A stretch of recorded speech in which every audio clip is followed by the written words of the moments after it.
Siloam Bible காலையில் ஒரு சகோதரன் படிச்சுக்கிட்டு இருந்தார். ஒரு நல்ல சகோதரன்.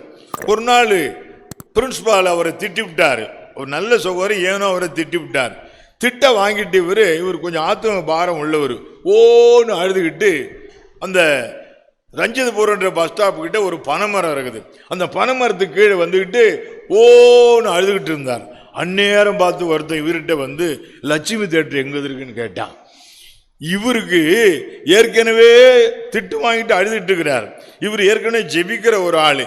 இவர்கிட்ட போய் ஒருத்தன் லட்சுமி தேட்டருங்கன்னு உடனே ஓன்னு அவனை கட்டி பிடிச்சிட்டு அழுதாரு.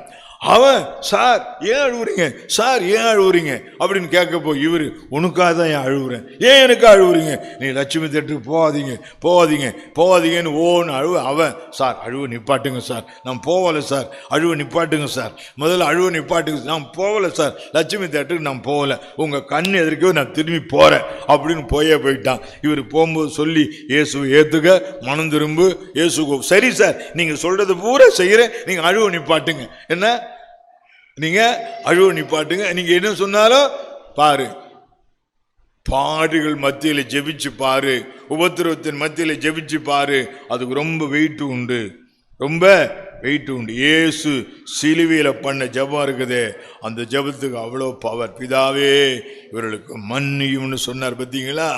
இப்போ நம்ம எல்லாம் மன்னிக்கப்பட்டு இங்கே வந்து உட்காந்துருக்கிறோம். உலகமெங்கும் பல கோடி மக்கள் ரட்சிக்கப்பட்டு இங்கே வந்து உட்காந்துருக்கிறாங்க. ஒரு பிரைசலாட் இல்லையா, பிரைசலாட் சொல்லிட்டு போகக்கூடாது. இன்னைக்கு ஒரு முடிவு எடுத்தாகணும். நான் ஒரு ஜெப மனிதன் என்று பெயர் எடுப்பேன்.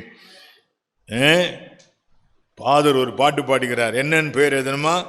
ஜெப வீரன் என்று எழுதும். என் மேல என்னன்னு பேர் எழுதணும்?